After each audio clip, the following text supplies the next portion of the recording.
Ik ben Rob Voeste. Met mijn bedrijfje Natuurlijk Rob doen wij heel veel met de Aziatische horenaars. Ik ben geboren en getogen in Wansum. Ik woon tegenwoordig in Siebegewald.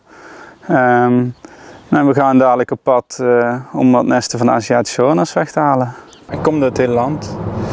Ja, vorig jaar zaten we in 11 van de 12 provincies. Dus deze bus is nu ongeveer een jaar oud. Ik heb er 21.000 kilometer op zitten.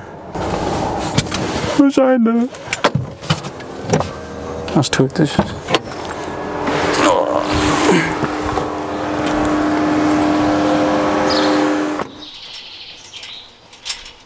Ik heb het altijd gezien als een bedreiging voor onze biodiversiteit. Een nest Aziatische horenaars eet ongeveer 100.000 honingbijachtige prooien in één seizoen. Ze kunnen een dichtheid halen tussen de 12 en 40 nesten de vierkante kilometer. Dus ja, gaan we uit van 12 nesten, dat betekent dat ze 1,2 miljoen insecten wegeten binnen de vierkante kilometer. Er is onlangs nog een studie geweest in Engeland en dat laat dus duidelijk zien dat ze hebben een voorkeur voor honingbijen. Maar in totaal stonden er iets van 1400 insecten op het menu van de Aziatische horenaar. En van de top 50 waren er 43 die wij nodig hebben voor onze voedselveiligheid. Nee, Aziatische horenaar is niet gevaarlijker als een gewone wesp. De steek is wel iets pijnlijker als die van een gewone wesp. Hij is kleiner als de Europese horenaar, maar groter als onze normale wespen. Eigenlijk is hij over het algemeen helemaal zwart. Alleen zijn uiteinden van zijn poten die zijn geel, dus niet zijn hele poten, maar het is echt het uiteinde van zijn poot. En hij heeft op zijn achterlichaam heeft hij, zeg maar een oranje ring zitten. Dus het is een hele donkere wesp in vergelijking met alle andere wespen.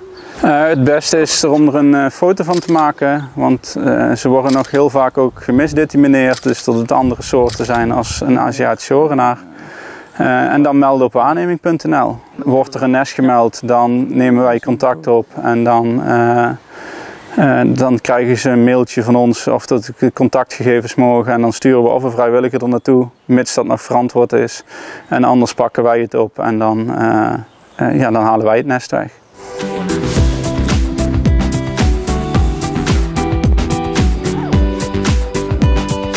Dit is een speciaal horenaarpak. Ze kunnen hier, je kunt er doorheen kijken, maar ze kunnen er niet doorheen steken. In principe gaan we eigenlijk met een stofzuiger naar het nest toe. Dan zuigen we alle horenaars op die we op kunnen zuigen. Daarna halen we het nest eigenlijk uit de struik of uit de grond of uit de boom.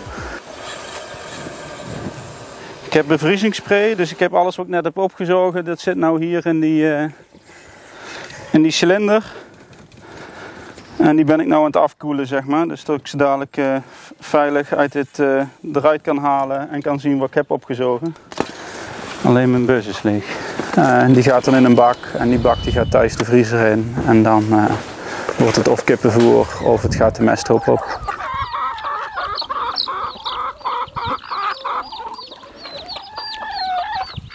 Ik denk dat dit mijn derde nest is of zo in mijn hele carrière die kon aan toedienen tot ze echt in de grond zaten, zeg maar. En, dus het kan. In Frankrijk zien ze het steeds vaker gebeuren. Maar ja, het is niet heel algemeen dat ze in de grond zitten. Dus eerder dat ze gewoon op ooghoogte ergens in een struik hangen of in een nestkastje of onder een overkapping. Ergens waar ze een beetje beschut zitten tegen weer en wind. Elk nest wat je nou niet opruimt zijn volgend jaar tussen de 5 en 10 nieuwe nesten. Dus ja, dan reken maar uit, als je 10 nesten laat hangen, dan heb je er volgend jaar zeker 50. Ja, van 10 naar 50, dat valt nog wel mee, maar van 50 naar, wat is het, 250, dan gaat het voor het hard. Al zouden we alle nesten kunnen opruimen die er gevonden worden, er worden altijd nesten niet gevonden. Dus er is een bedrijf, die hebben zendertjes ontwikkeld, dus we kunnen steeds makkelijker horenaars zenderen. En nu is die gezenderd. Die gezenderde horenaar kun je dan weer terugvolgen naar het nest. Dus de nesten worden makkelijker gevonden. Alleen ja, je krijgt ze nooit 100% opgespoord. Want er zijn altijd kleine nestjes die buiten beeld blijven. En die dan even goed voor reproductie zorgen. Ik roep altijd, we kunnen wel proberen de handrem er zo hard mogelijk op te trekken door zoveel mogelijk nesten op te ruimen. En zoals het er nou uitziet gaan we een heel druk seizoen krijgen. Dus ja. we gaan ons best doen om weer overal zo snel mogelijk alle nesten te verwijderen die gevonden worden.